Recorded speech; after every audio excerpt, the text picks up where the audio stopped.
Assalamualaikum warahmatullahi wabarakatuh. Selamat malam buat teman-teman yang ada di kedai kopi.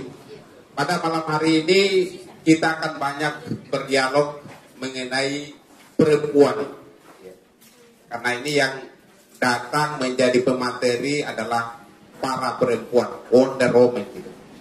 Ada banyak hal yang menjadi latar belakang sehingga mereka datang di sini adalah banyaknya kekerasan KDRT terhadap perempuan.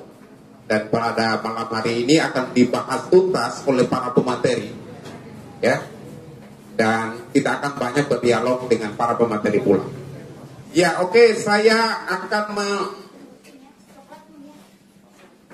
perkenalkan yang teman-teman yang di belakang nanti akan ikuti ya dialog pada malam hari ini, nanti akan bertanya. Saya akan perkenalkan untuk pemateri yang pertama itu Ayunda Rati Rahmatia, ya.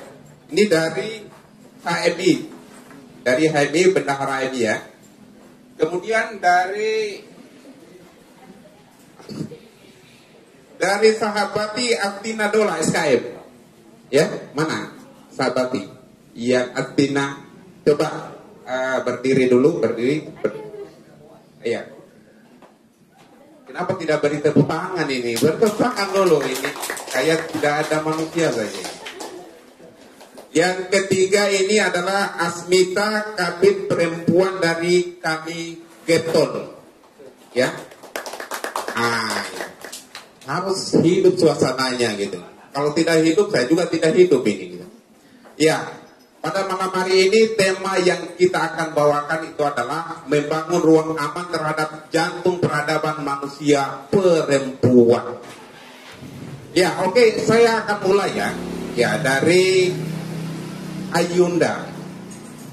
Ya, dari Ayunda, bagaimana pandangan Ayunda ini terhadap banyaknya maraknya adanya kekerasan terhadap perempuan?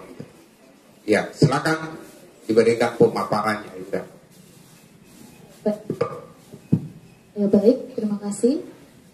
Sebelumnya, perkenalkan nama saya Rati Rahmatia Dadiara. Selain Bendahara Umum HMI Cabang Bau-Bau periode 2021-2022, saya juga sebagai anggota Rumah Cinta Fatima yang memang khusus membahas mengenai isu-isu keperempuanan. Untuk tema sebenarnya para panitia sudah menghubungi kami bertiga, memberikan masing-masing tema, dan kebetulan saya mendapatkan tema yang berjudul Perempuan dalam Patriarki. Sebelum jauh membahas mengenai apa itu perempuan dalam patriarki, izinkan saya untuk memaparkan sebenarnya apa sih perempuan itu, siapakah perempuan itu. Ya. Perempuan adalah manusia yang memiliki organ sistem reproduksi, yaitu ovarium, uterus, dan vagina, serta mampu menghasilkan sel gamet yang disebut sel telur. Selain itu, perempuan juga memiliki kemampuan untuk menstruasi, mengandung, melahirkan, serta menyusui.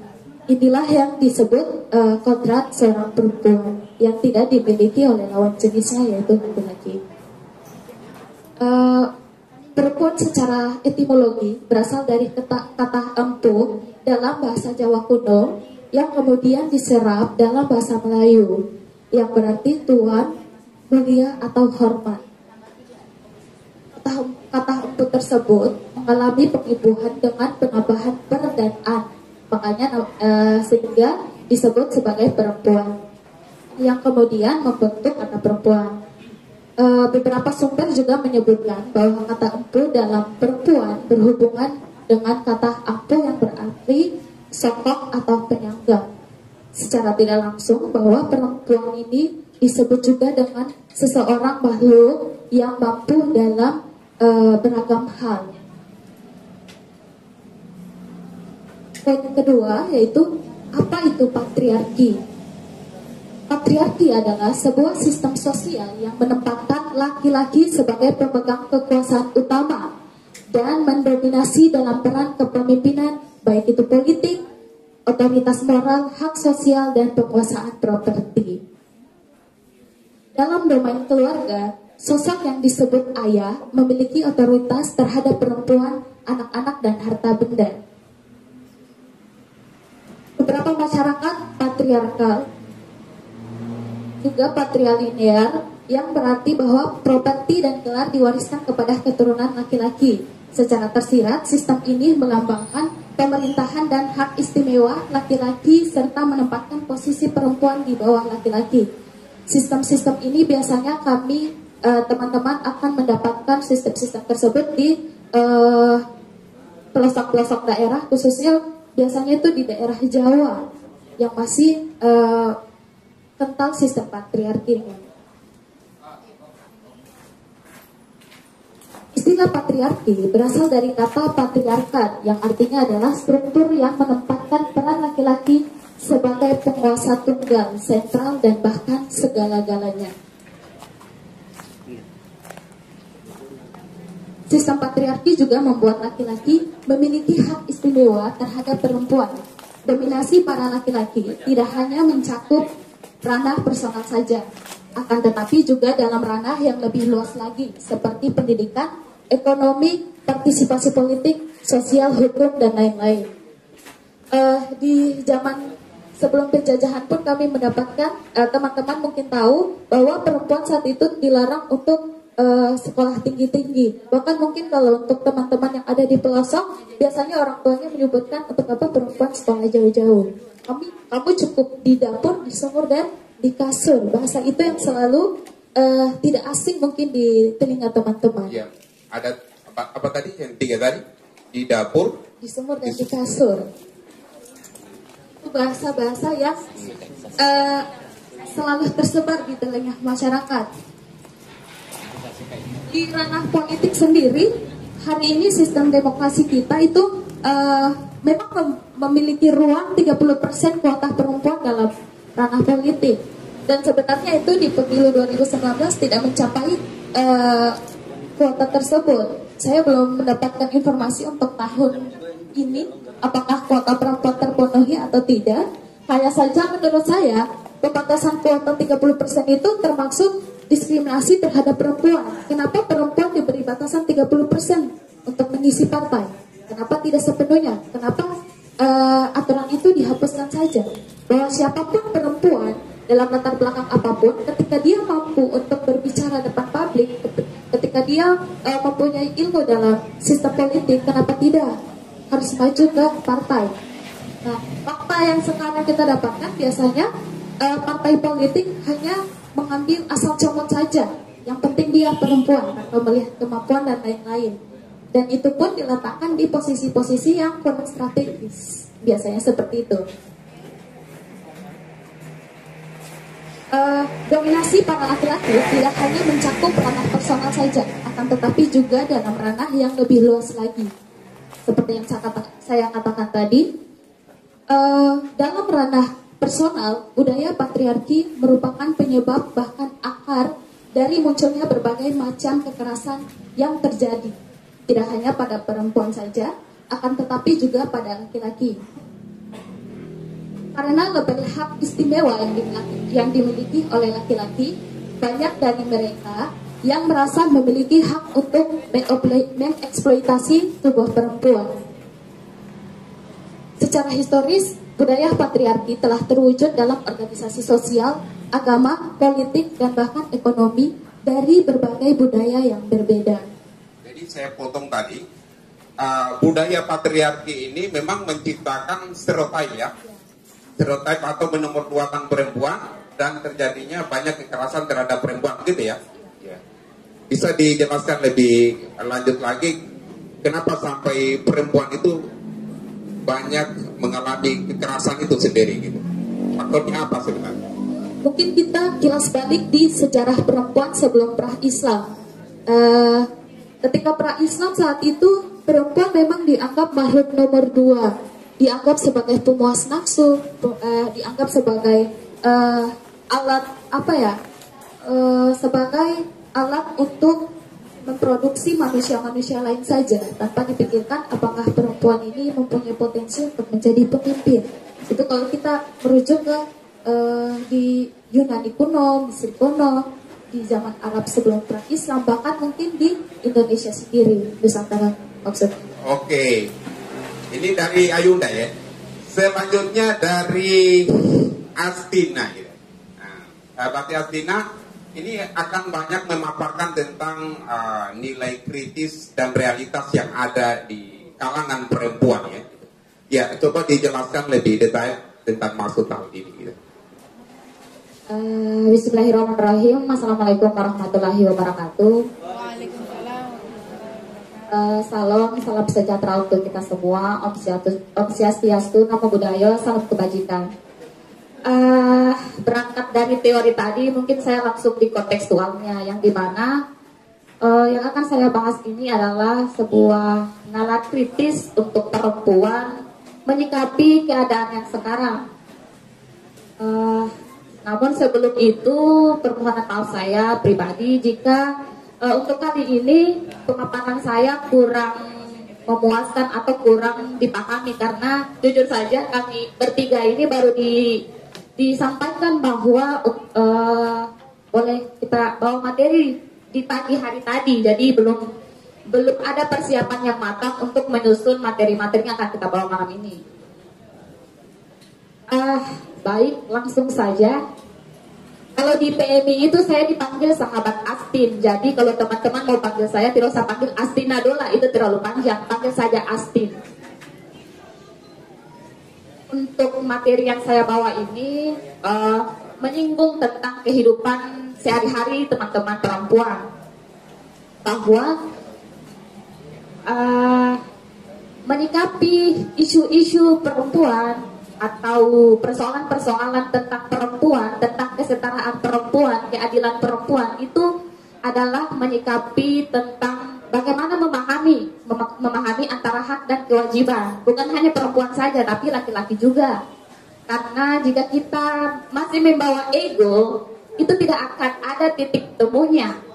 Jadi baik itu di pertemanan, hubungan asmara, atau di keluarga, jika kita membawa diri kita menjadi atau melakukan hal-hal yang memang untuk hak dan kewajiban kita, itu tidak akan ada masalah tentang ayo kesetaraan. Tidak akan ada itu jika kita saling memahami. Yang saya mau tekankan pada teman-teman perempuan di malam ini adalah bagaimana kita melahirkan nalar kritis. Nalar kritis kita, seperti tadi kita sudah diskusi sama moderator tentang hubungan asmara. Jikalau dalam berhubungan itu kalian diatur-atur, maksudnya pelaku di sini adalah seorang laki-laki, mengapa kita tidak membolaknya saja menjadi pelaku itu adalah perempuan? Kita atur pasangan kita. Kalau kita diatur, kenapa kita tidak bisa mengaturnya seperti itu?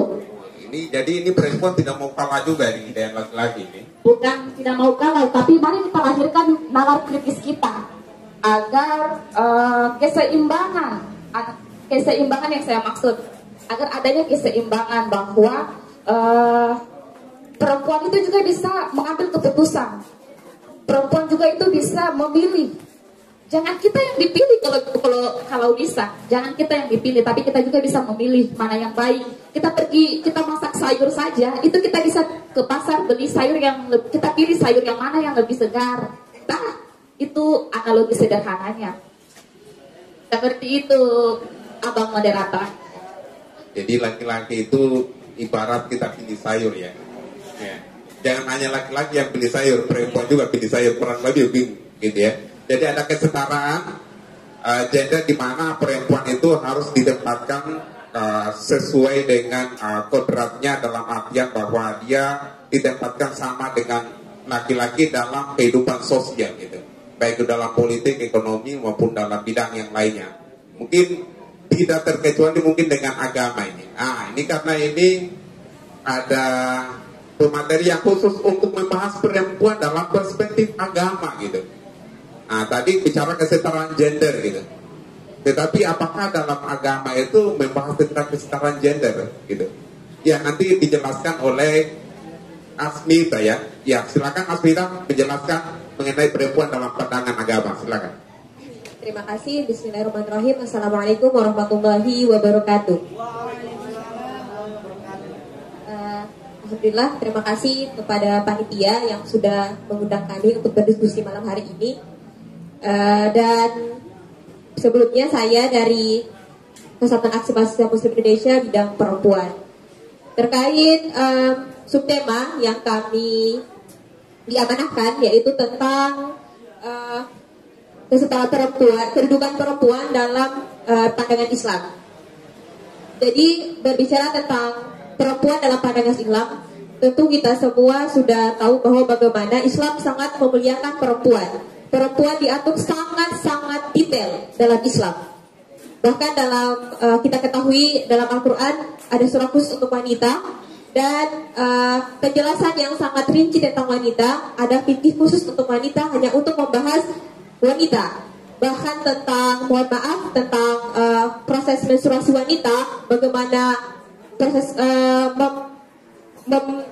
melahirkan dan lain sebagainya, itu sangat diatur dalam Islam. Dan Islam pun memberikan hak yang sama dengan antara laki-laki dan perempuan. Dalam ada beberapa aspek yang juga diatur dalam Islam untuk perempuan. Yang pertama ada hak untuk beribadah. Perempuan dan laki-laki punya hak yang sama dalam beribadah, dalam belajar kewajiban. Kemudian yang kedua, perempuan dan laki-laki memiliki hak yang sama dalam memiliki pekerjaan, memiliki harta waris, kemudian memiliki kebendaan. Perempuan dan laki-laki memiliki hak yang sama dalam memilih pasangan hidup, seperti tadi yang sempat disinggung.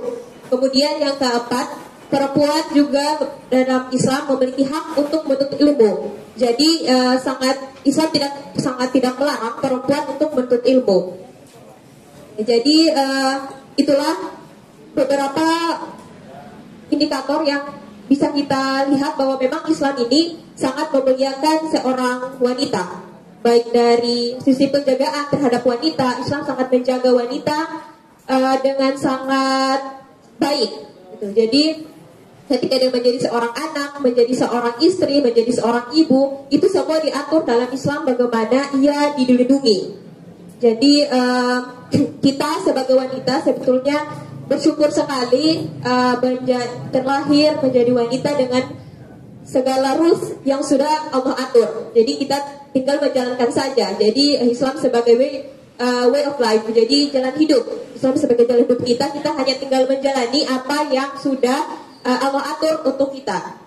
Kita tanpa perlu untuk melihat keadaan-keadaan yang di luar, tinggal kita kembali kepada rules yang sudah ada. Mungkin itu penjelasan awal dari kami. Terima kasih.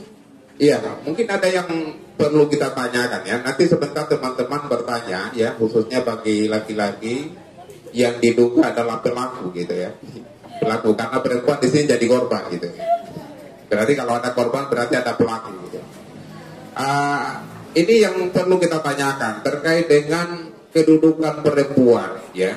Bahwa dalam agama itu sudah mengatur pakem-pakemnya, aturannya bahwa perempuan kalau salat harus belakangnya laki-laki, tidak boleh sejajar dengan laki-laki. Begitu juga dengan hal-hal lain misalnya ya. Ada di mana perempuan itu memang dinomor duakan. Itu bagaimana pandangan Islam? Apakah itu adalah semacam stereotip atau itu adalah bentuk memuliakan perempuan atau apa gitu? Ya, itu yang perlu diluruskan. Baik, terima kasih. Terkait itu memuliakan perempuan. Jadi ada sebuah yang sering kita dengar, perempuan tidak boleh keluar sendirian. Itu yang paling sederhana yang sering kita dengar. Itu sebenarnya bukan untuk mendiskriminasi perempuan bahwa perempuan itu dilarang keluar kemana-mana, tetapi itu untuk memuliakan perempuan agar dia bisa dilindungi. Bahkan kita sangat dimuliakan. Bahkan untuk keluar saja kita harus ada yang temani. Itu bagaimana Islam sangat melindungi perempuan agar dia tidak mudah diganggu. Seperti itu. Jadi bukan dalam Islam tidak ada pendiskriminasian dalam segi hal itu memuliakan wanita dengan kadrat dan titahnya. Ya, termasuk memakai jilbab ya. Itu adalah bagian untuk melindungi perempuan. Ya, oke. Ini karena saya tidak mau berlama-lama karena sudah ada yang gatal mulutnya ini, mau ingin bertanya gitu ya. Kepada para peserta yang hadir pada malam hari ini ya, saya berikan waktu ya sedikit saja gitu untuk bertanya, jangan terlalu banyak bertanya. Ya, yang di belakang. Ya, mari sini yang di belakang. sebut nama, kemudian dari asal dari mana gitu, supaya ditahu dari organisasi apa atau dari. Bismillahirrahmanirrahim. Assalamualaikum warahmatullahi wabarakatuh. Terima kasih atas kesempatan yang diberikan kepada saya. Menarik terkait tema yang dibicarakan kali ini. Mungkin saya lebih tertarik kepada narasumber yang terakhir tadi terkait kesetaraan gender. Ada satu hal yang ingin saya sampaikan dan sekaligus bertanyakan terkait bagaimana kira-kira pandangan saudari tadi terkait kesetaraan gender dalam Islam dan lain sebagainya. Kalau dalam Islam kan, ini kita bicara soal diskriminasi perempuan dan lain sebagainya. Dalam Islam kan bukan diwajibkan juga, tapi poligami itu disyaratkan. Poligami ya? Poligami itu di surah An-Nisa ayat 3 mungkin kalau saya tidak salah. Masalahnya itu poligami apa masalahnya? Poligami ini kan hanya untuk laki-laki yang bisa berpoligami saja, perempuan kan tidak bisa. Itu kan tidak bisa.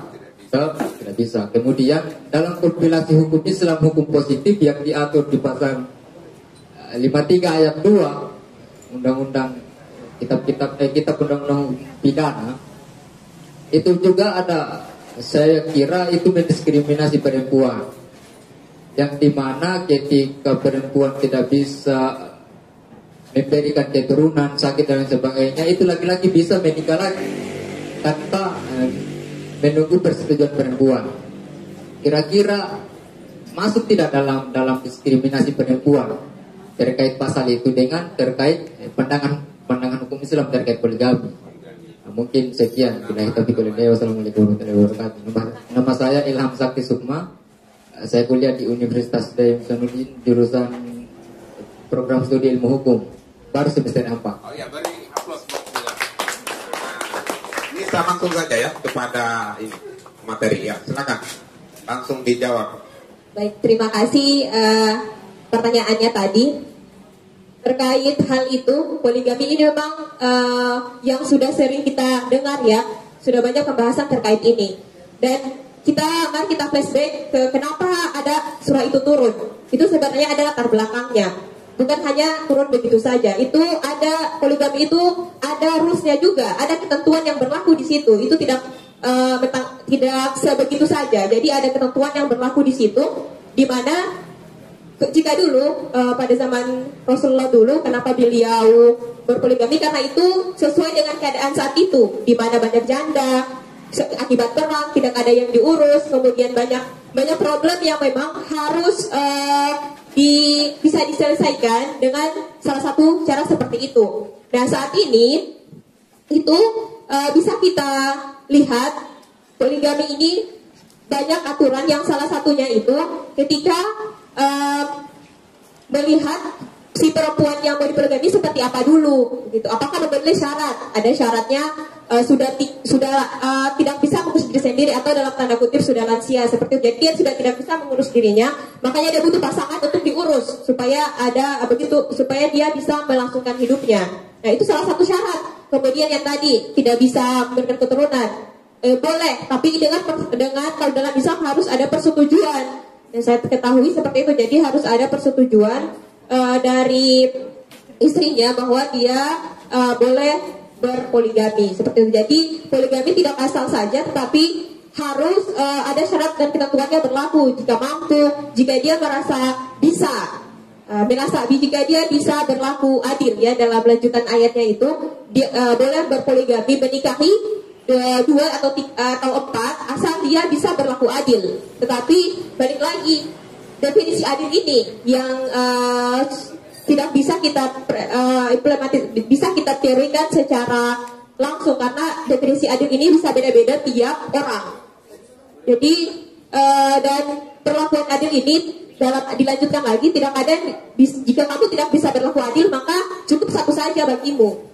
Tuh, jadi untuk orang-orang yang mau berpoligami seharusnya itu adalah mereka yang betul-betul paham kalau dia mampu berlaku adil, tidak menzolimi salah satu istrinya.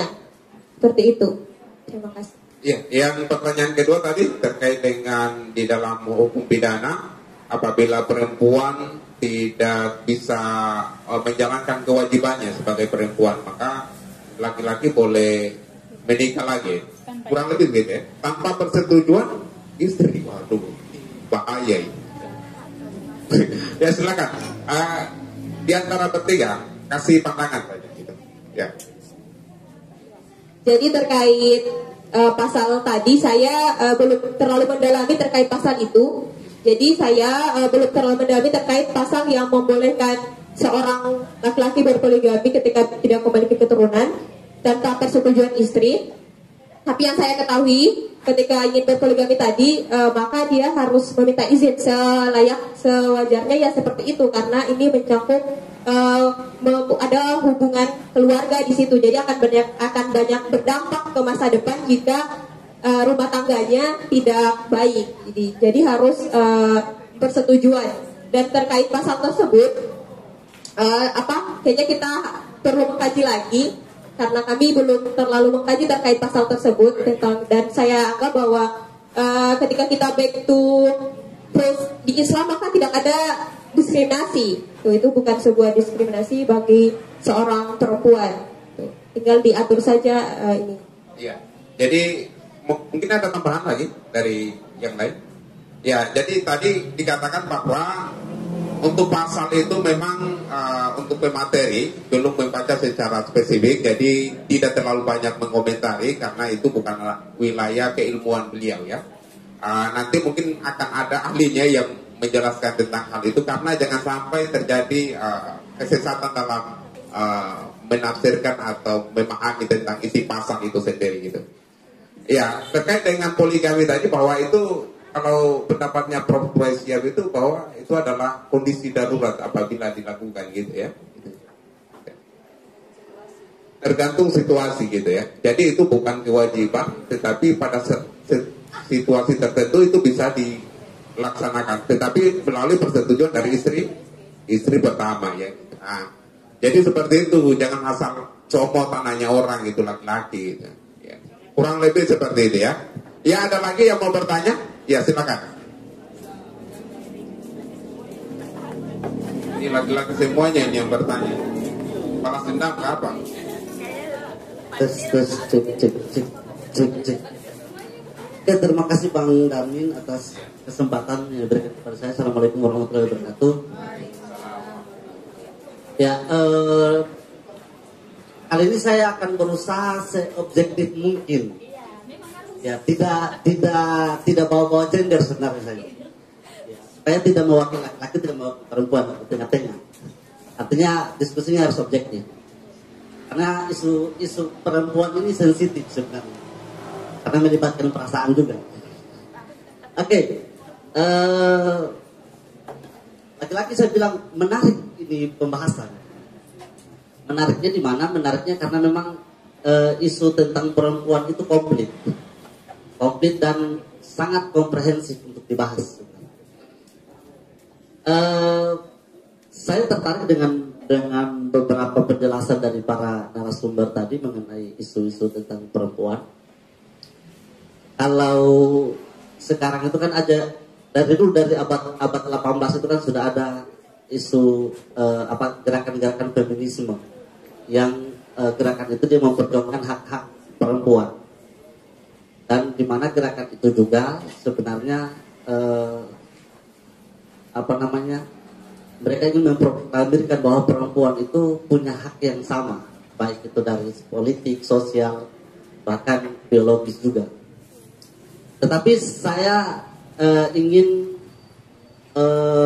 pembahasan itu mengarah ke Islam, karena kita semua yang ada dalam tempat ini, saya yakin mayoritasnya beragama Islam.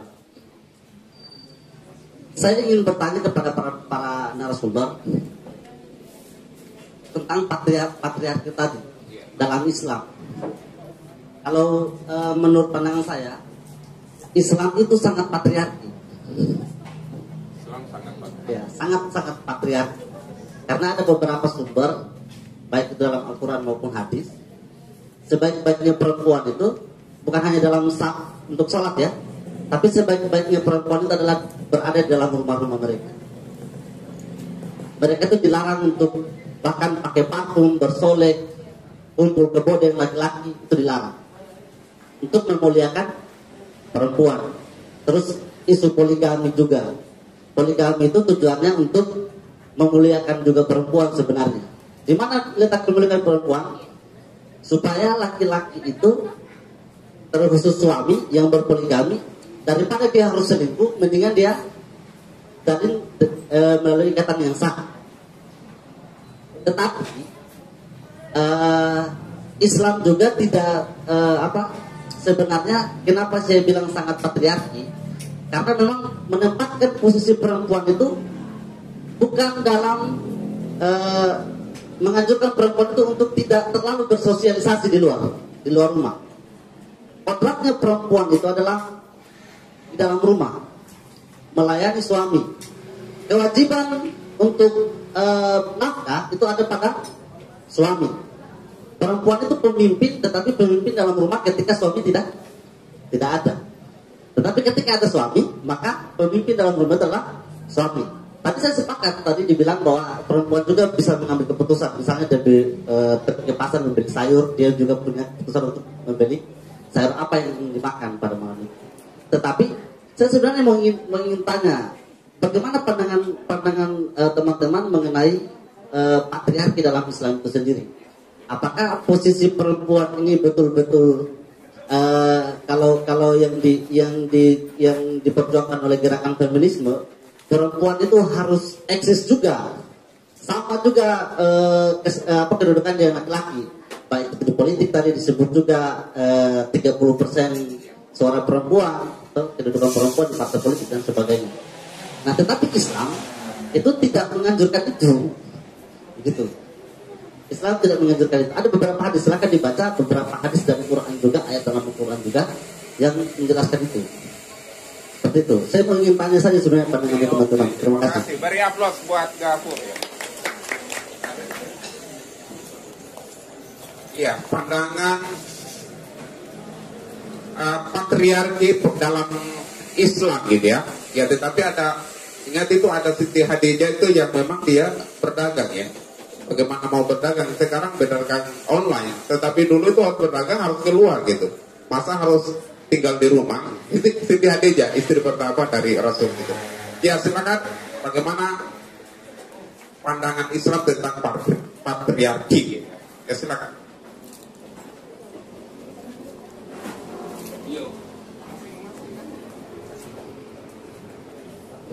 Ya, bismillah. Jadi terkait patriarki dalam Islam dan hak-hak yang diperjuangkan oleh feminisme, sebenarnya kita harus balik lagi melihat bahwa memang perempuan itu Allah ciptakan dengan kodrat dan fitrahnya. Jadi perempuan ada hal-hal yang tidak bisa kita paksakan dan itu harus kita terima. Dan kalau kita melihat lagi, aturan-aturan itu dibuat ya tadi memang untuk memuliakan seorang perempuan, bukan justru untuk mengekang seperti itu. Jadi terkait yang perempuan harus diutamakan di rumah, karena memang jangan disepelekan di rumah itu, justru dia sedang membangun peradaban. Bagaimana dia bisa menciptakan seorang pemimpin yang bisa memimpin sebuah peradaban, ya dimulai dari dalam rumahnya. Karena ketika seorang perempuan itu dia menjadi betul-betul wanita yang baik, ada banyak kebermanfaatan yang bisa ada terjadi di lingkungannya. Setidaknya ketika ada setidaknya saya mengapresiasikan menjadi 3. Yang pertama, ketika dia menjadi anak, dia bisa memberikan kebermanfaat atau bisa menjadi kebermanfaatan untuk orang tuanya ketika dia menjadi anak yang baik. Kemudian ketika dia menjadi menjadi istri yang baik, ketika dia menjadi istri yang solehah, maka yang akan diuntungkan apa? Suaminya yang akan bisa mendapatkan teman diskusi yang baik, dan efeknya pun bukan hanya dalam rumahnya tetapi untuk lingkungannya pula, karena dari rumah ini kemudian terciptalah lingkungan yang baik, karena semua berawal dari dalam rumah. Makanya jangan selalu disepelekan bahwa ketika dalam rumah itu maka dia seolah-olah tidak ada nilainya. Justru bukankah sebuah peradaban itu muncul ketika ada dalam rumah. Bagaimana kita melihat semua didikan ketika banyak ulama-ulama juga ya kan dari ibu tuh. Jadi bagaimana sebenarnya itu ada harus yang kita garis bawahi juga. Jadi tidak selamanya perempuan yang berada dalam rumah itu maka dia tidak bisa mengapa-ngapain, jadi tidak produktif, padahal kan batasan itu pula untuk melindungi dia agar dia tidak melindungi dia agar dia tidak mudah tersakiti betul. Jadi dia justru membantu dia untuk lebih banyak dan tersudah karena tadi ya banyak hal yang bisa dia lakukan dari dalam rumahnya juga. Dia tadi dengan membangun peradaban manusia tuh, dari dalam rumahnya. Ya, mungkin seperti itu. Ya, tetapi ini kan zaman milenial ya, zaman modern di mana perempuan itu dikehendaki juga untuk bekerja juga di luar rumah. Gitu. Bagaimana pandangan Islam tentang hal itu? Gitu? Oke, boleh. Saya juga seorang pekerja, saya juga bekerja. Saya adalah seorang pengajar. Ya, jadi saya keluar juga begitu. Jadi tidak dalam rumah karena perempuan itu memang ada dalam Islam juga harus kita juga dianjurkan atau tidak harus boleh bekerja dengan tadi ada syarat dan ketentuan berlaku. Misalnya tidak boleh auratnya harus tetap terjaga bagi perempuan yang jika ingin keluar rumah, tuh auratnya harus tetap terjaga. Kemudian tidak apa namanya ya bahasanya itu menjaga adab perempuan. Misalnya tidak pecicilan ya bahasa sebenarnya tidak pecicilan perempuan tidak hahihi karena supaya menjaga adabnya tuh, jadi menjaga kemuliaan dirinya sendiri sebenarnya untuk apa untuk dirinya sendiri tuh. Jadi itu boleh bekerja ada adab tertentu yang harus dia jaga ketika dia sudah menikah. Dia harus mendapatkan izin suaminya, ada ketika dia menjadi anak minta izin orang tuanya seperti itu. Jadi tidak ada pendiskriminasi, jadi perempuan boleh asal ada rules yang harus dia ikuti, ada ketentuan-ketentuan yang harus dia ikuti dan itu baik untuk dirinya juga sendiri seperti itu. Ya. Jadi boleh perempuan keluar rumah bekerja, ya mencari nafkah dengan ketentuan bahwa dia juga menjalankan kewajibannya juga dalam rumah tangga, ya tanpa menyepelekan kewajiban itu sendiri. Jadi hal seperti ini ya banyak terjadi. Dan memang ada ulama kontemporer yang membolehkan ya perempuan dengan alasan kemaslahatan. Ya. Mungkin ada pemateri yang lain yang mau menambahkan, silakan. Ya, karena tadi menyinggung masalah politik yang 30% tadi. Iya, sebenarnya gender ini kontekstual. Jika kita bicara tentang tafsir agama itu di zaman pra-Islam, kenapa ada aturan-aturan begitu? Karena kontekstual, keadaannya seperti itu.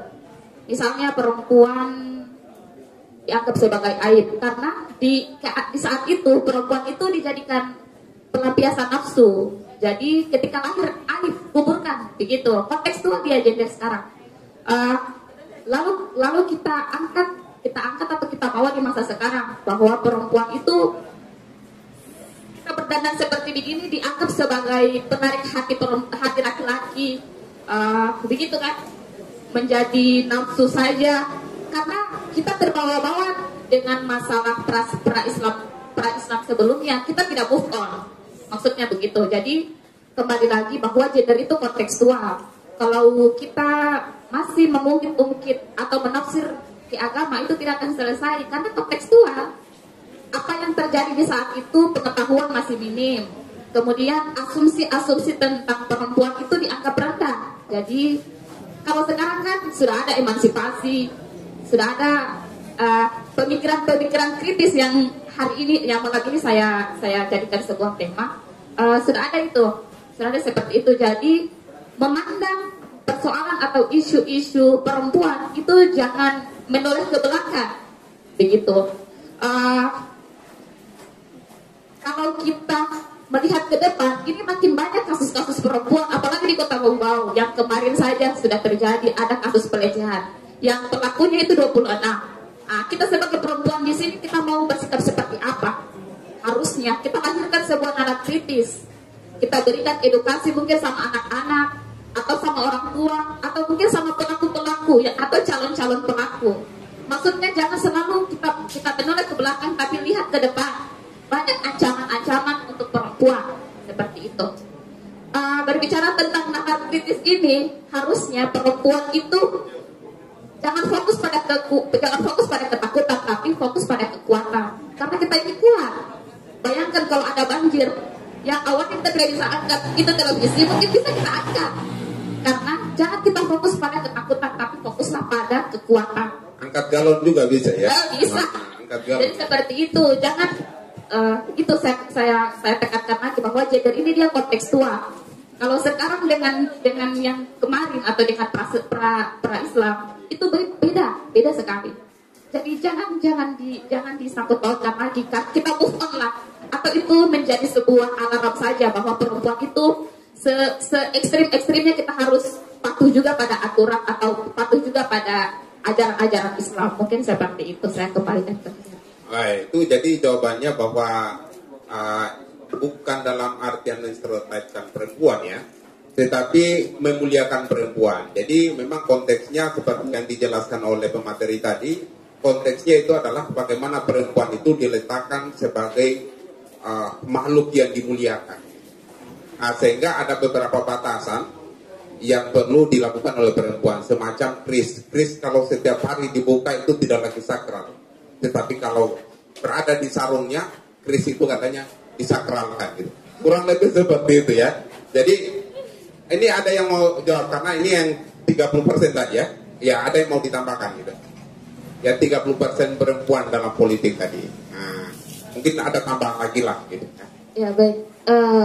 Sebenarnya bicara tentang gender, bicara tentang perempuan, sebenarnya ini adalah pemikiran-pemikiran yang sudah menjadi lingkaran setan.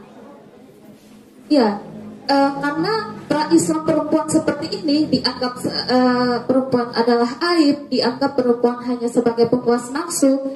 Inilah alasan-alasan kenapa sampai hari ini pembahasan perempuan belum selesai. Karena pemikiran-pemikiran itu sudah menjadi lingkaran setan yang sudah sangat sulit untuk diputuskan. Dan sebenarnya itu sudah tertanam di teman-teman, di kami semua, bahkan di bawah alam sadar kita. Mungkin saat ini teman-teman sudah memiliki pemikiran-pemikiran yang cukup modern, yang cukup maju, melihat dari berbagai sudut pandang mengenai perempuan dan juga laki-laki, setara itu yang seperti apa. Nah, jauh di pelosok daerah sana masih banyak yang menganggap memang perempuan itu makhluk nomor 2, karena itu tadi lingkaran setan itu yang sulit diputuskan, yang sudah menjadi sudah menjadi budaya sebenarnya bahwa perempuan harus A, B, dan C.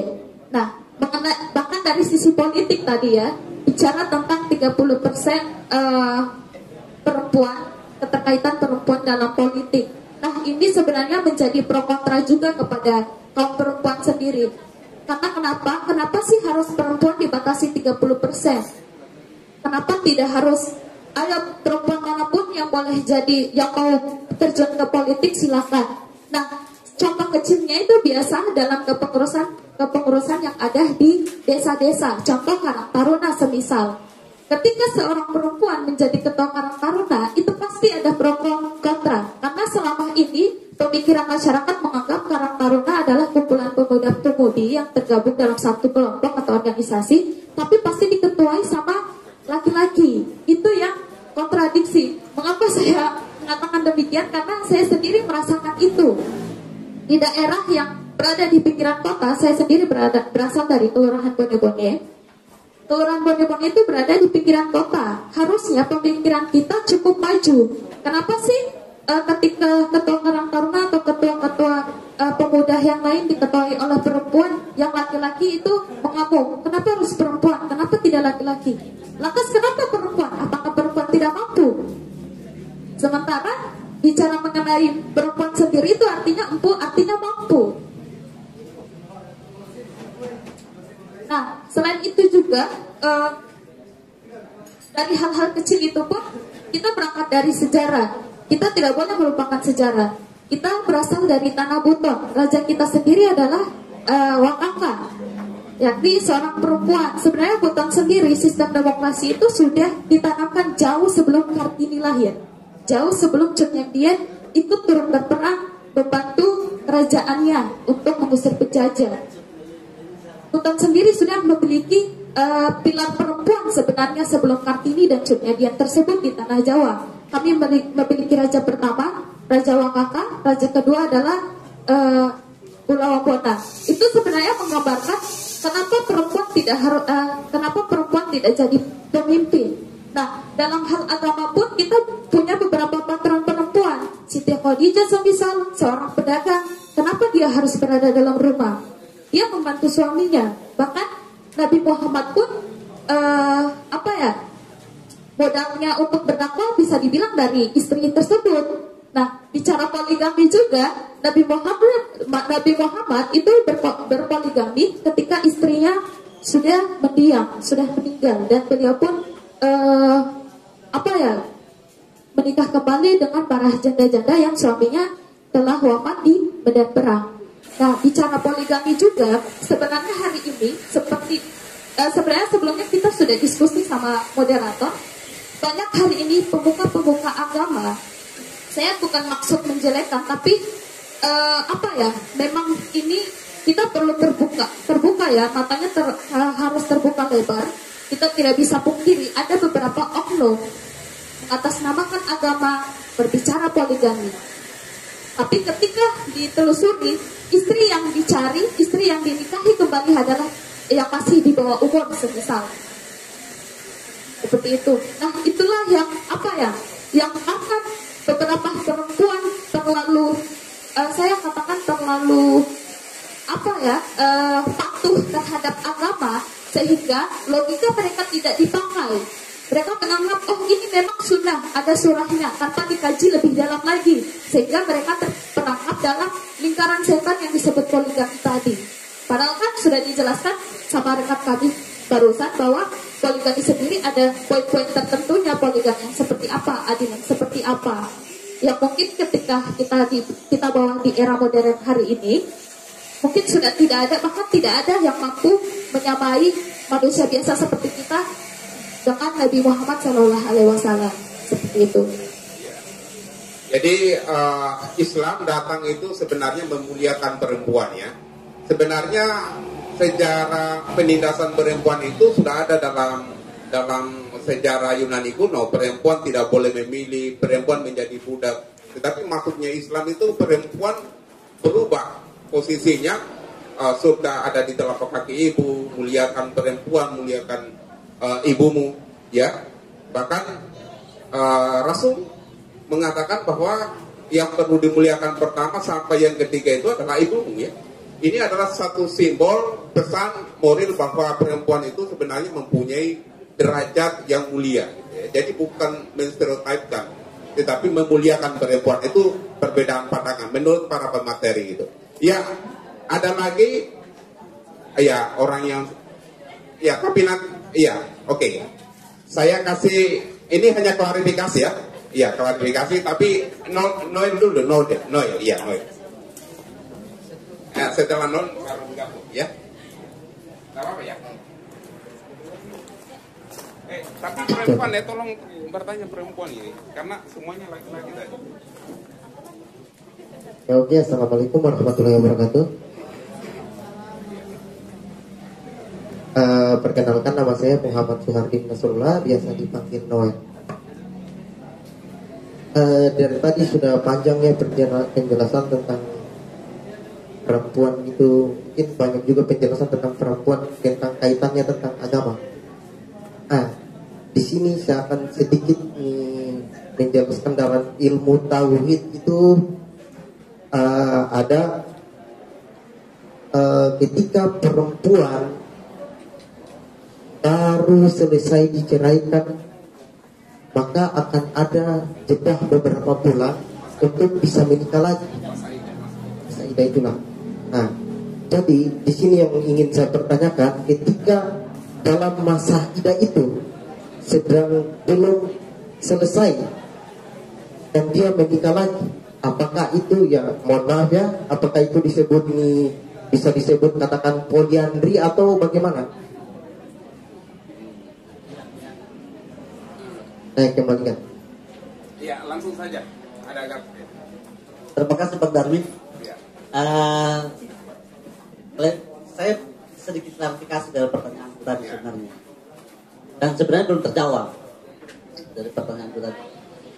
Saya sebenarnya adalah orang yang sangat-sangat geram juga kalau misalnya hak-hak perempuan itu dinodai. Dan saya juga tidak sepakat orang yang mengatakan perempuan itu adalah aib atau, tapi saya sepakat perempuan itu adalah sumber fitnah. Tapi itu dalam Al-Quran disebut. Apa namanya? Tadi sudah dijawab juga memang tentang Islam memuliakan perempuan. Itu memang yang ingin yang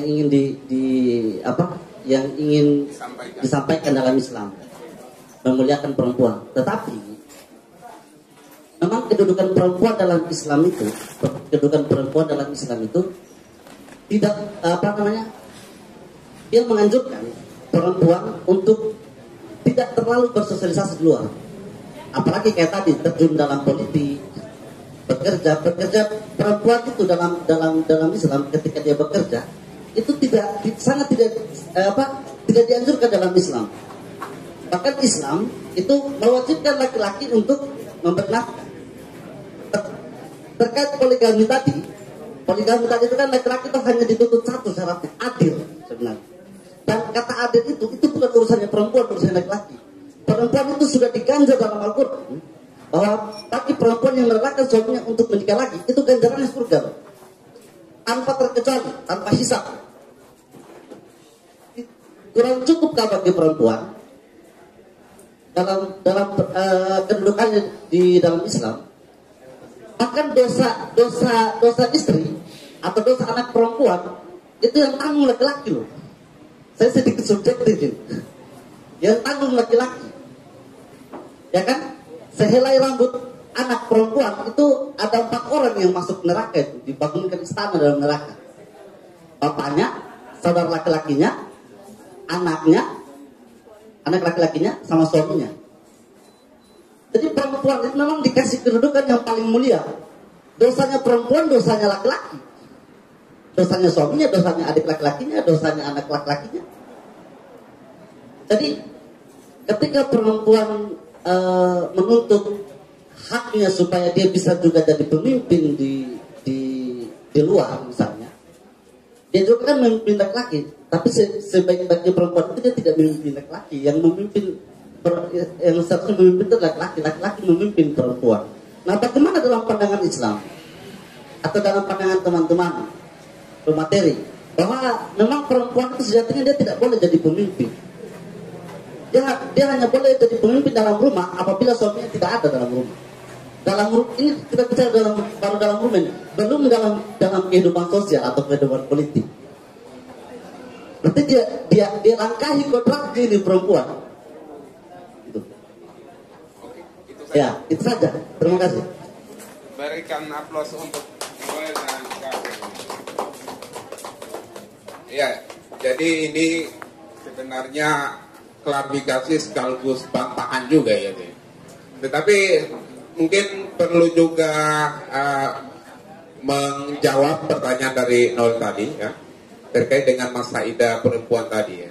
Ya, apakah ini bagian dari apa ya namanya? Istilahnya poliandri tadi ya. Saya kurang connect tadi dengan pertanyaan tadi. Atau ini adalah bagian diskriminasi atau bagaimana?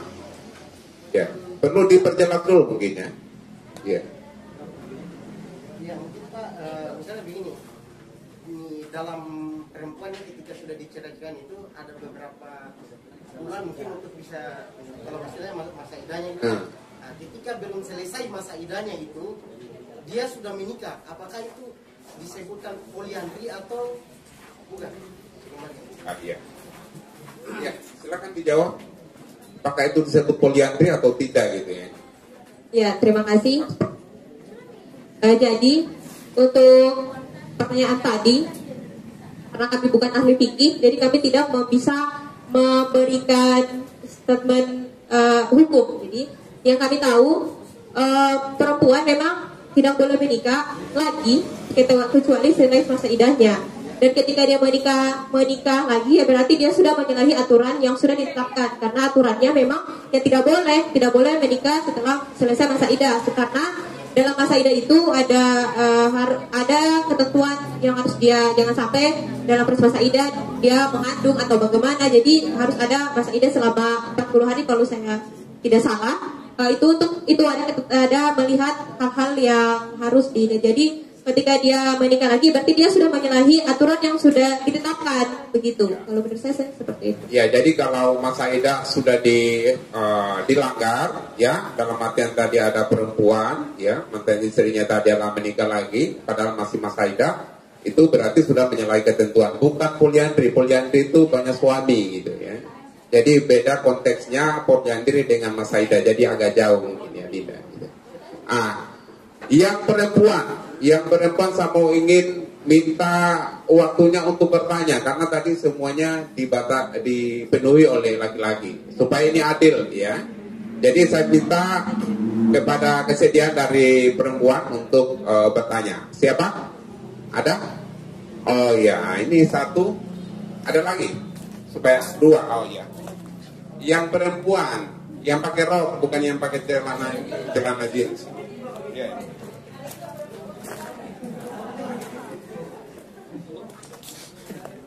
Baik, terima kasih atas kesempatannya. Perkenalkan, nama saya Dita Irianto dari Universitas Muhammadiyah Buton, Fakultas Ekonomi, Program Studi Manajemen semester 4. Kan di sini tadi membahas terkait perempuan, terus banyak diskriminasi terkait perempuan.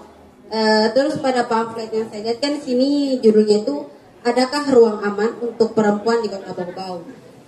Pertanyaan saya di sini, bagaimana sikap kita perempuan dalam menanggapi diskriminasi yang terjadi di sekarang ini, contohnya kayak pelecehan seksual dan kekerasan. Maksudnya apa yang harus kita bentengi dirinya kita ini sebagai perempuan ini apa? Mungkin itu saja pertanyaan dari saya kembali ke moderator. Berikan aplaus buat. Langsung saja di belakang. Itu ada yang mau bertanya tadi?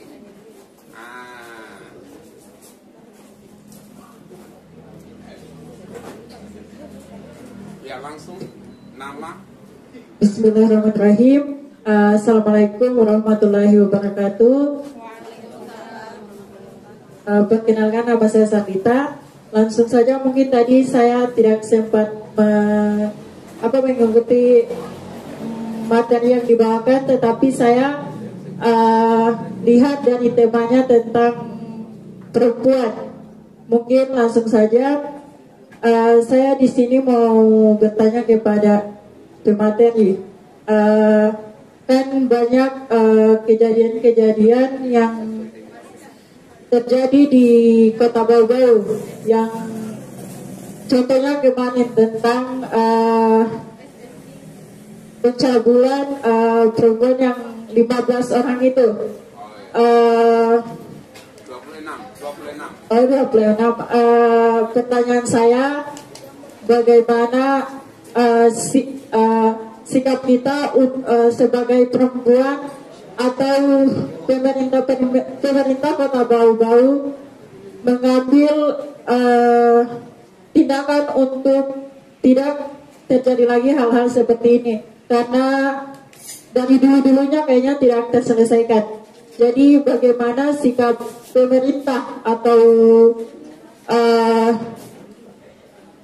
lembaga-lembaga yang ada di Kota Bau-Bau yang bisa menanggapi hal-hal kejadian seperti ini? Mungkin itu saja. Terima kasih. Akhir kata, wassalamualaikum warahmatullahi wabarakatuh.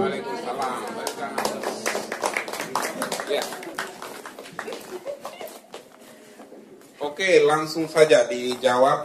Ya, pertama tadi bagaimana membentengi diri. Banyaknya maraknya tadi kasus pelecehan, pencabulan, pemerkosaan terhadap perempuan, bagaimana membentengi diri. Ya, silakan.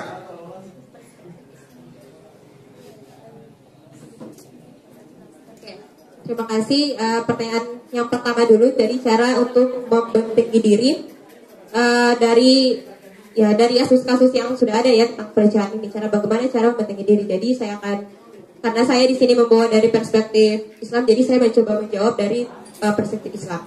Jadi untuk cara untuk membentengi diri, kita perempuan sudah seperti yang saya sampaikan di awal tadi, kita sudah diberikan aturan-aturan oleh Allah bagaimana kita aturan-aturan tersebut untuk memuliakan kita sendiri. Jadi cara kita membentengi diri yang perlu kita lakukan adalah ya memperkaya diri dengan ilmu.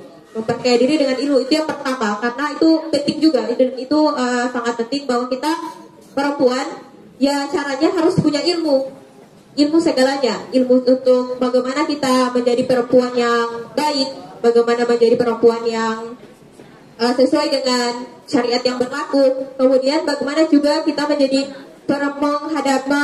memiliki ilmu tentang situasi, membaca pintar dalam memahami situasi-situasi yang ada, bagaimana cara kita merespons ketika ada situasi yang terjadi. Nah, ini hal-hal yang bisa kita lakukan agar membentengi diri kita. Jadi banyak, dan yang bisa kita lakukan juga ya adalah memiliki lingkungan yang baik atau mencari komunitas yang bisa memperkaya kita dengan diri dan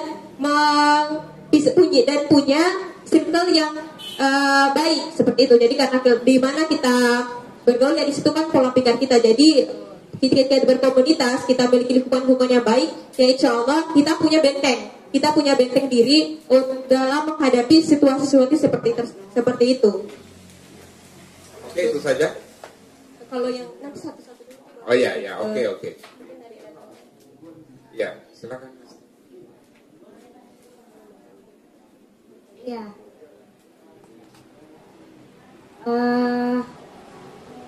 Sebenarnya tadi kalau disimak di awal saya sampaikan bahwa perempuan itu untuk menyikapi isu-isunya cukup fokusannya pada kekuatan, jangan ketakutan.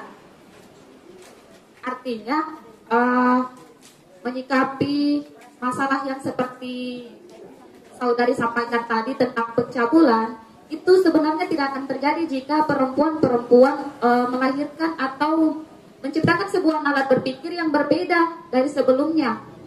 Misalnya dari pendidikan primer, yang dimana pendidikan primer ini adalah di keluarga.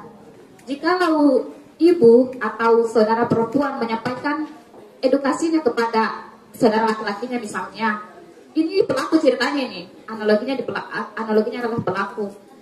Yang kita batasi itu bukan perempuan, misalnya memakai pakaian jangan yang ketat, tidak seperti itu, tapi memulailah dengan memberikan edukasi kepada laki-laki bahwa perempuan itu bukan objek seksual.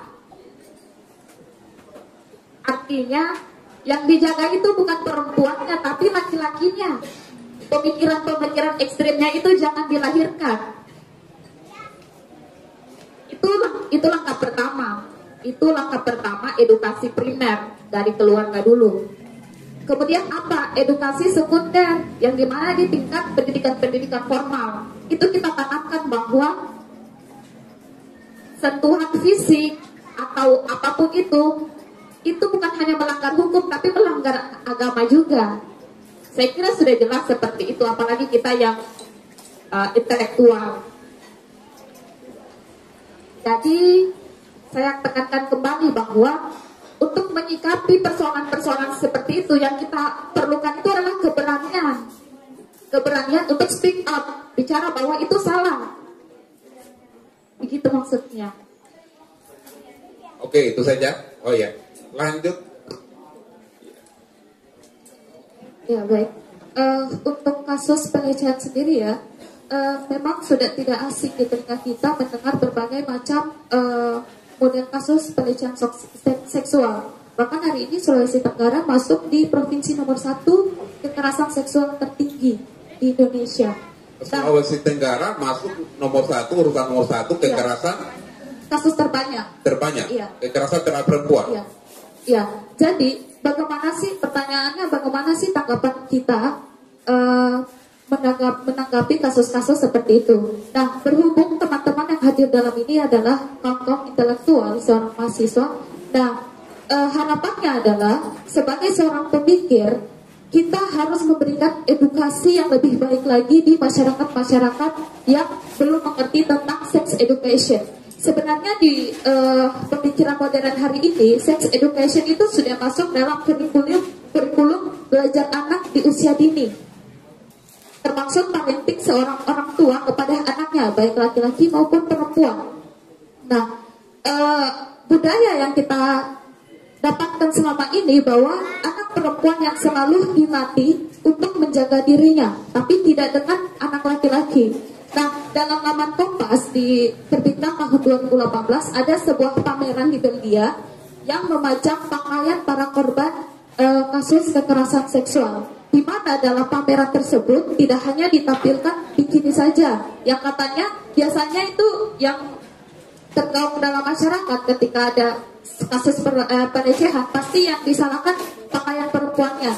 Namun nyatanya dalam pameran tersebut ada beberapa, bahkan banyak pakaian yang dipamerkan itu baju kaos, bahkan ada pakaian unicorn, kalau teman-teman tahu, yang tertutup dari ujung kaki sampai leher, bahkan itu sangat tertutup baju unicorn tersebut. Ini apa tandanya? Berarti dengan berpakaian tertutup pun tidak menutup kemungkinan kita akan menjadi korban kekerasan selanjutnya.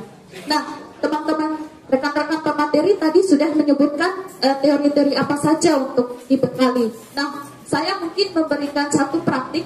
Sebaiknya teman-teman aktivis atau teman-teman mahasiswa perempuan yang kuliah malam atau sering kajian tengah malam, usahakan dalam tas teman-teman itu menyiapkan satu semprotan lada. Itu lada yang digiling dan dicampur air. Ketika teman-teman merasa tidak aman, bisa teman-teman semprotkan itu ke mata calon pelaku ketika ingin melakukan hal-hal yang tidak senonoh kepada teman-teman. Nah, itu dia tadi. Yang kedua, sebenarnya pelaku-pelaku hukum kita saat ini sudah tidak bisa menutup mata bahwa Indonesia ini hukumnya tumpul ke atas tajam ke bawah ya. Kasus-kasus pelecehan sendiri banyak terselesaikan di bawah meja hijau. Maksudnya apa? Ketika seorang korban melaporkan kasus bahwa dia merasa dilecehkan, pihak kepolisian itu menganggap tidak terlalu serius menanggapi hal tersebut. Ini pernah satu kasus, satu kejadian yang kami kawal. Ada satu anak di bawah umur dilecehkan, bahkan keluarga korban mencari tahu sendiri titik lokasi pelaku tersebut, bahkan diberitahu kepada pihak kepolisian bahwa pelaku berada di titik ini, sudah pindah ke titik ini. Namun tanggapan kepolisian itu hanya menganggap, oh tidak apa-apa, justru lebih bagus pelakunya ada di sini supaya enak ditangkap. Itu kan jawaban-jawaban yang menurut hemat saya kurang tepat. Nah, selain itu juga ketika seorang korban melaporkan ke pihak kepolisian, pertanyaan yang selalu menjadi tekanan untuk korban, pasti yang ditanya apa? Ini pacarnya atau bukan? Kamu melakukannya ini suka atau sama-sama suka atau tidak? Itu membuat korban merasa didiskriminasi melalui pertanyaan-pertanyaan itu. Selain itu juga pasti berlanjut pertanyaannya. Ketika kejadian ini dibawa ke ranah hukum sampai diproses, apakah Anda tidak malu dengan keluarga Anda? Apakah Anda tidak malu dengan teman-teman Anda? Ketika kasus Anda terdengar bahwa Anda sebagai korban pelecehan, itu menjadi tekanan secara psikologis untuk korban. Pertanyaan-pertanyaan itu yang sebenarnya kurang baik. Nah, untuk P3A juga harapannya mungkin di sini ada pihak pemerintah, baik pihak Barreskrim, kepolisian ataupun P3A. Bagaimana sih SOP mereka sebenarnya untuk menanggapi kasus-kasus ini? Karena banyak kasus-kasus itu selesainya di bawah meja hijau saja, atur damai, selesai. Nah, untuk ruang aman sendiri, di mana ruang aman sebenarnya untuk perempuan?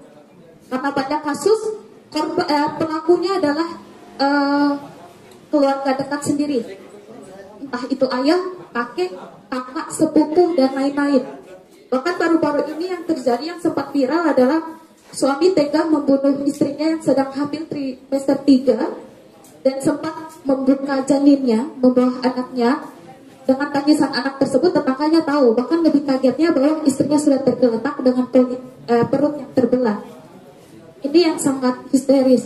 Nah, bagaimana tanggapan teman-teman perempuan sebagai mahasiswa? Ayo lebih kritis lagi. Jangan selesai kajian-kajian ini, jangan selesai di meja kopi saja.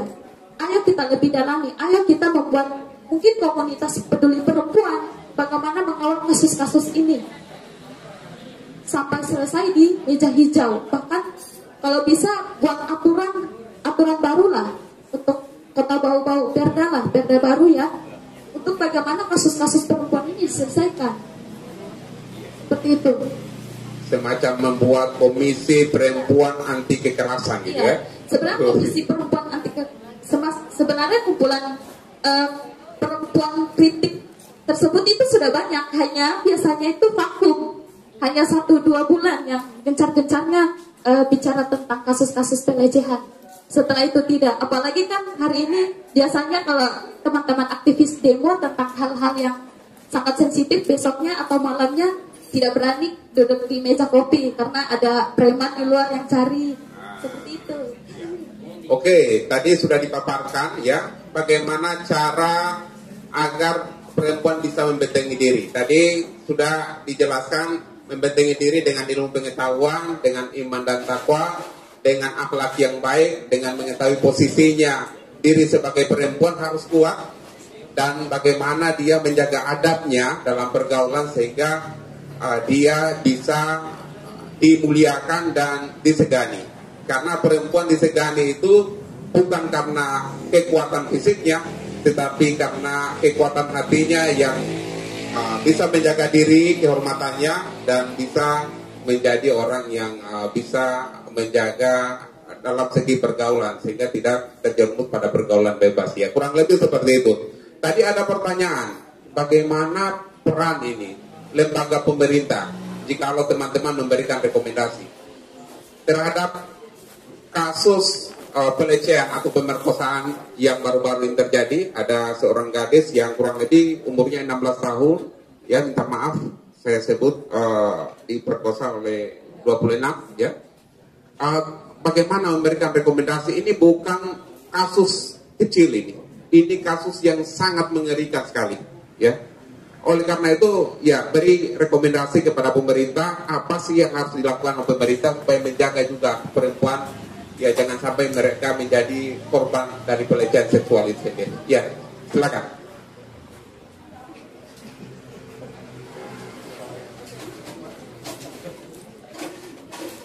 Ya, apa? Ya, sebenarnya saya hanya menambahkan tadi sudah cukup panjang dijawab oleh pemateri pertama kita terkait apa yang harus dilakukan pemerintah. Tadi sudah ada. Jadi yang ingin saya tambahkan, jadi bagaimana yang harus dilakukan, apa yang harus dilakukan ya itu tadi edukasi ya, karena tidak ada hal yang lebih penting daripada edukasi, daripada ilmu. Ketika dia memahami maka dia bisa menjaga dirinya dan mengatur situasi. Jadi yang dilakukan pemerintah ya mengedukasi lebih gencar lagi. Nah sekarang sudah ada tentang edukasi terkait kekerasan ini. Seperti tadi telah disampaikan, memang di sekolah ya kayak kami, saya dulu pernah mengajar juga di TK. Itu memang kami di TK juga diajarkan untuk anak-anak TK bagaimana dia bisa menjaga dirinya. Jadi ada lagunya untuk anak TK, namanya lagu sentuhan. Jadi mana yang boleh disentuh dan mana yang tidak boleh disentuh oleh orang. Itu memang dari TK sudah diajar untuk terkait hal-hal yang yang harus dia perhatikan, dia harus jaga terkait dengan dirinya sendiri. Selain peran pemerintah, sebenarnya kita juga harus melihat diri kita sendiri dari kitanya. Jadi jangan terlalu dari kita berada dari pemerintah, tapi kita juga harus punya peran. Jadi yang peran yang bisa kita lakukan paling sederhananya berangkat dari diri kita adalah menyiapkan generasi yang baik. Jadi ketika kita semua teman-teman yang mungkin kita yang belum berkeluarga, kita bisa membangun fondasi ketahanan keluarga dari kita. Jadi ketika di masa yang akan datang kita tidak lagi melahirkan virus-virus atau tidak lagi melahirkan generasi-generasi yang membahayakan bangsa. Jadi dari kitanya sudah belajar saat ini, karena ini adalah kasus pelecehan seksual yang masih terus berkembang, dan mari kita mulai hentikan ini dari pribadi-pribadi kita. Ketika kita ke depannya membangun sebuah keluarga, mari kita mulai belajar bagaimana membangun edukasi pendidikan dan terkait tentang pelecehan ini dari mulai keluarga gitu. Jadi harus dari ketahanan keluarganya juga yang harus kita perhatikan. Tuh, saya. Oke, terakhir last question. Pertanyaan terakhir ya. Ini karena ini sudah 10:30, jadi saya batasi 2 pertanyaan saja untuk perempuan 1, laki-laki 1 ya. Ada yang ya. Baik.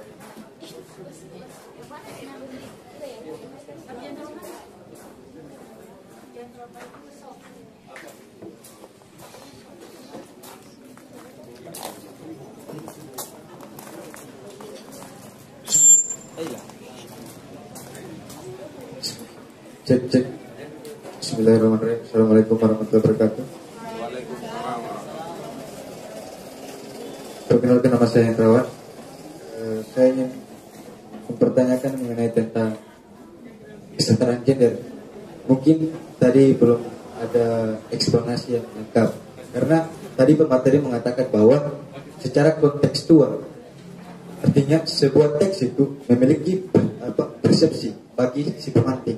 Kita mau tahu perspektif pemantik itu mengenai tentang kesetaraan gender itu bagaimana, karena belum ada penjelasan sih apa yang dimaksud oleh pemateri mengenai tentang kesetaraan gender. Terus yang kedua, saya tadi mendengar sedikit dari si saudara penanya mengenai tentang kepemimpinan, bahwa laki-laki yang memimpin bukan perempuan.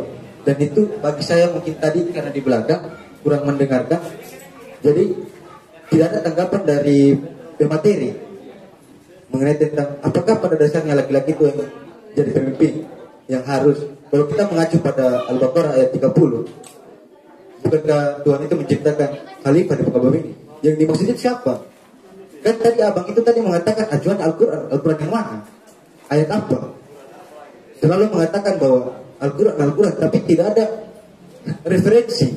Kita kan butuh referensi juga bagi pendengar. Ayat Al-Quran yang mana kan? Itu. Dan si pemantik juga jangan hanya sekedar menerima. Masa pemateri di sini perempuan, ya seakan-akan, wah iya kita sebagai perempuan bukan sebagai pemimpin, hanya laki-laki. Nah, Al-Baqarah ayat 30 itu siapa yang maksud? Apakah laki-laki atau perempuan? Itu. Kira-kira itu dulu. Nanti ada pertanyaan berikutnya ketika ditanggapi. Terima kasih. Berikan aplaus buat dia. Nah, jadi satu lagi yang perempuan tadi, supaya ini pertanyaan terakhir, yang satu perempuan dia, silakan maju.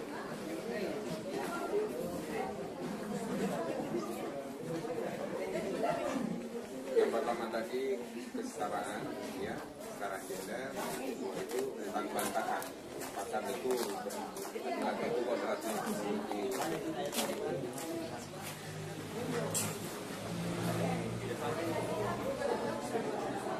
Oke, terima kasih untuk yang sekian kalinya. Mungkin tadi yang maksud saya itu kalau kan ini sudah banyak kejadian-kejadian yang kayak maksudnya pemerkosaan itu.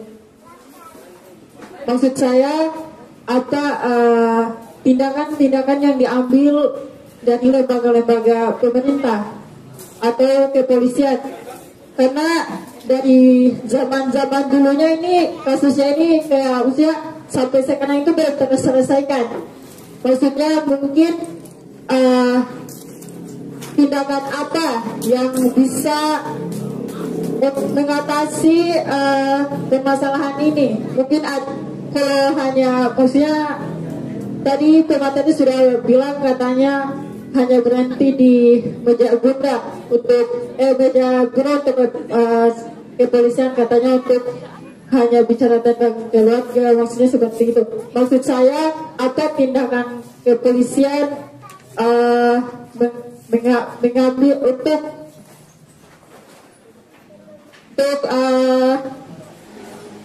menjadikan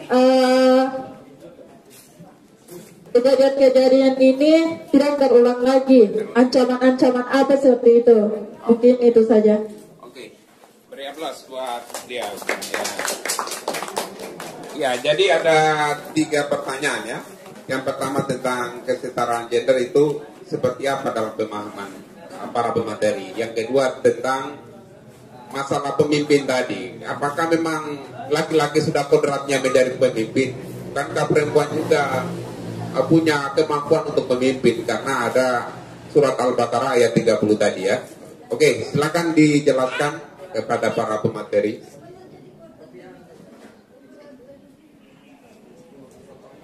Oke, baik, yang pertanyaan pertama ya. Ya, kesetaraan gender. Terkait kesetaraan gender, memang perempuan dan laki-laki, perempuan dan laki-laki itu diciptakan. Tadi saya katakan dari awal bahwa diciptakan itu sesuai dengan kodrat dan fitrahnya.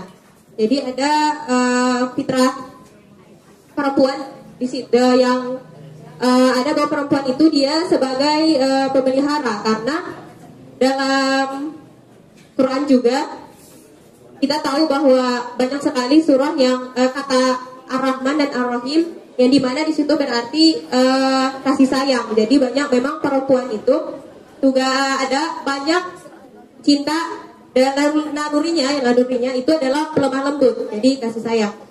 Makanya sebenarnya kesetaraan kalau dalam Islam sendiri itu sangat menyetarakan perempuan. Jadi tidak ada pendiskriminasian terhadap perempuan kalau kita melihat dari sisi Islamnya. Jadi kita ambil sisi Islamnya, memang tidak ada pendiskriminasian terhadap perempuan. Jadi perempuan itu memang dimuliakan, bahkan di derajatnya di lebih tinggi. Dan apa tadi yang kedua terkait pemimpin ya. Terkait penafsiran Al-Quran surah Al-Baqarah tadi.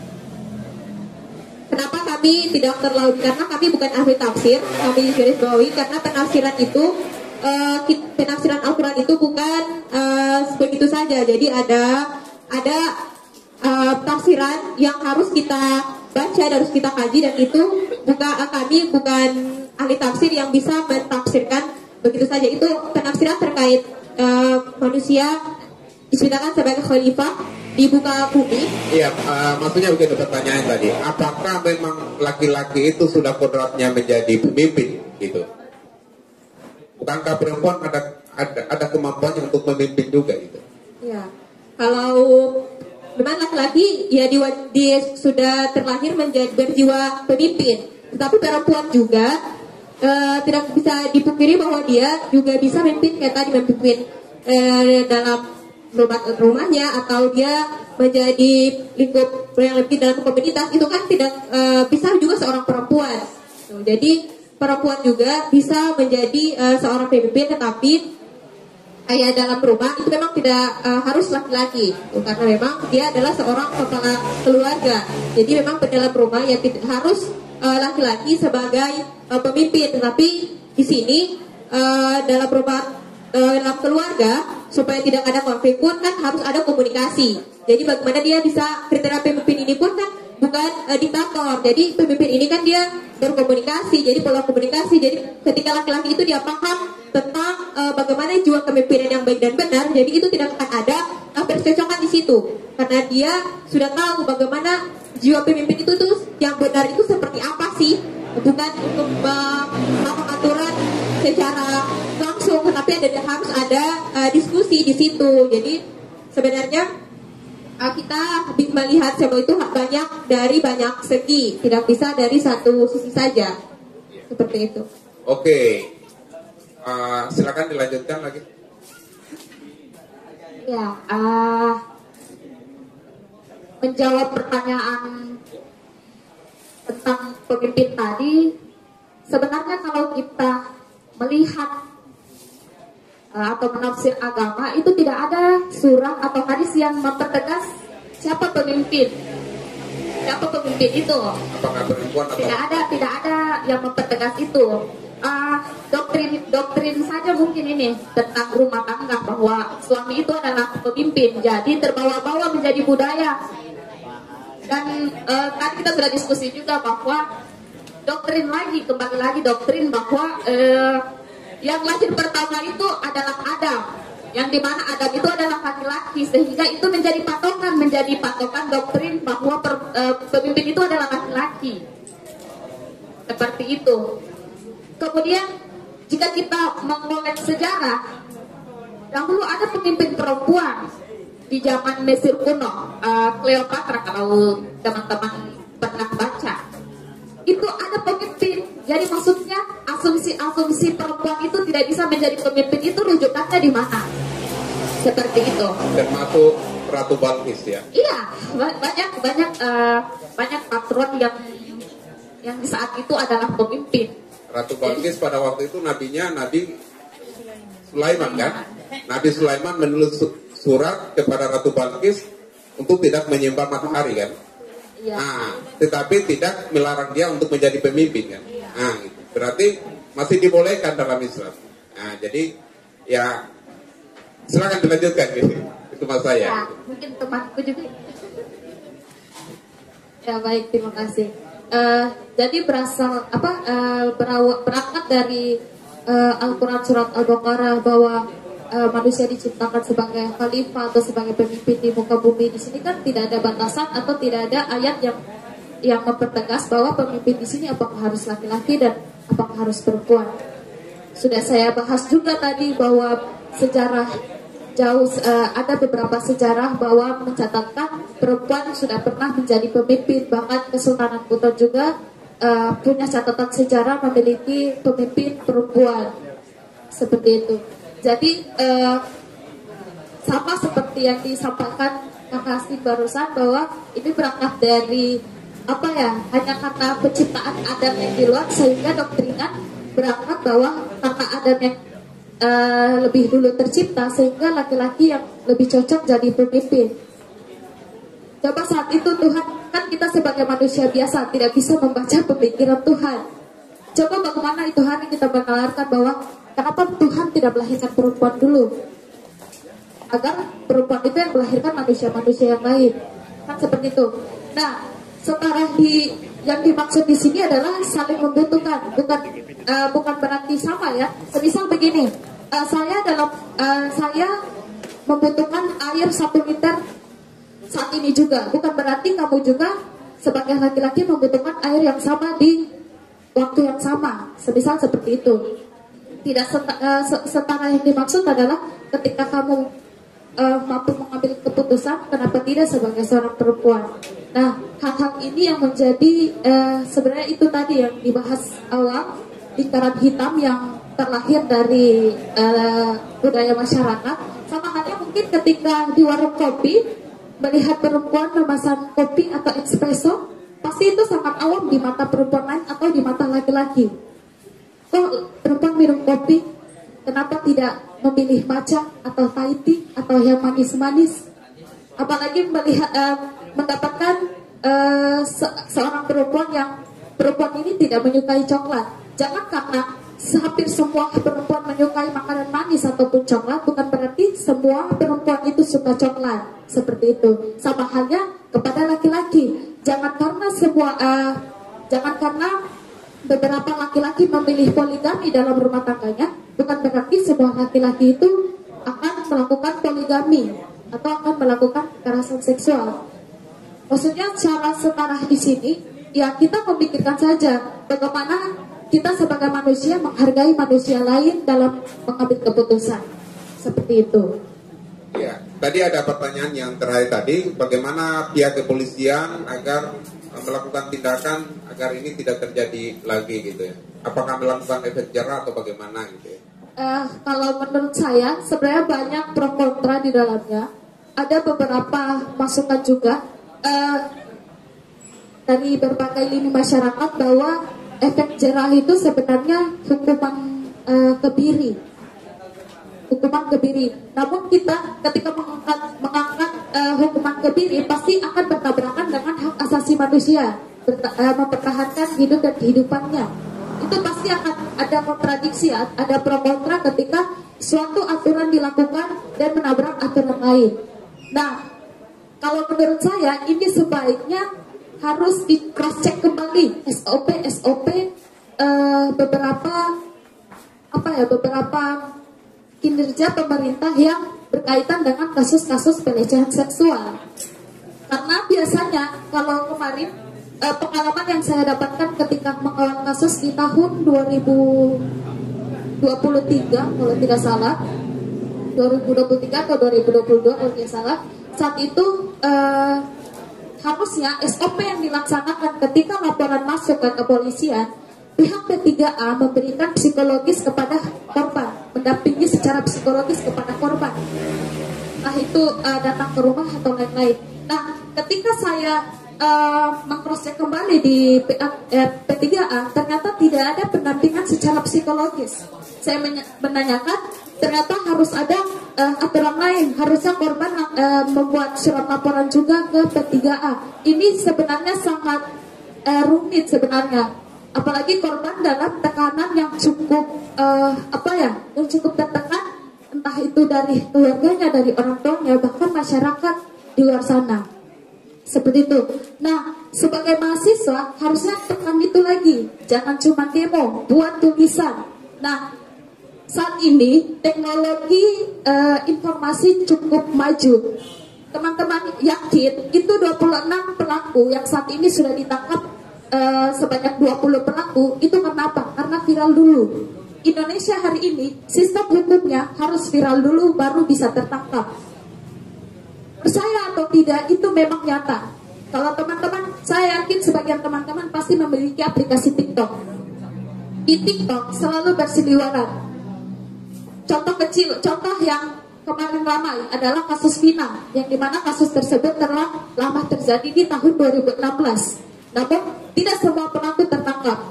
Kenapa bisa viral? Jejak digital yang kembali terangkat. Apa itu? Rekaman teman Vina yang dirasuki oleh almarhum Vina, sehingga rekaman itu kembali viral. Netizen beramai-ramai membuat video dan lain-lain. Siapa sebenarnya pelaku yang belum tertangkap sehingga itu difilmkan. Entah film itu ada unsur politik dan lain-lain. Itu di luar dari itu, hal positif yang kita dapat adalah kasus itu kembali terbuka dan pelaku hari ini masih kembali menjadi dalam pencarian orang. Kembali dibuka kasusnya, bahkan di kasus ini sampai di naik ke Polda, seperti itu. Nah, sama halnya dengan kasus yang terjadi di Kota Bau-Bau. Bayangkan jika kasus itu tidak viral, tidak masuk di info Buton Raya ataupun tidak masuk di pemberitaan-pemberitaan lainnya. Saya yakin korban hari ini mendapat tekanan batin yang sangat luar biasa. 26 korban itu setara dengan satu barisan Karang Taruna yang sedang berbaris. Bayangkan teman-teman, sakitnya seperti apa? Jika Anda seorang perempuan yang juga manusia, bayangkan seorang perempuan di bawah umur mendapat perlakuan sadis seperti itu. Coba bayangkan, itu adalah mungkin adik Anda, keluarga Anda, ataupun ibu Anda.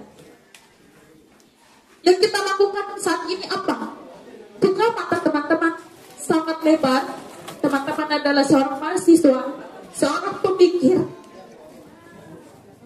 Jangan sampai diskusi-diskusi ini selesai di atas meja kopi. Awal kasus tersebut, karena banyak kasus-kasus pelecehan yang sebenarnya saya dapatkan, tapi tidak ada bahkan biasanya tidak ada dukungan dari keluarga dekat sendiri. Itu yang sangat miris. Apalagi korban sendiri adalah ayah ataupun keluarga dekat. Adakah beberapa kasus di Buton Tengah bahkan sudah hampir 5 bulan, sudah hampir 6 bulan, bagaimana psikis perempuan tersebut melahirkan anak yang dihasilkan oleh ayahnya sendiri, oleh kakeknya saudaranya sendiri, oleh kakaknya sendiri. Bagaimana perasaan teman-teman? Seperti itu. Jangan, namun apa ya? Kebanyakan juga ada yang menjustis bahwa apa sih perempuan karena begini. Saya baca di beberapa komentar netizen yang menganggap bahwa ini sih perempuan ini kenapa bisa diperkosa karena mainnya malam, pergi ke acara joget. Selalu yang disudutkan adalah perempuan, bahkan oleh perempuan sendiri yang menyudutkan perempuan itu.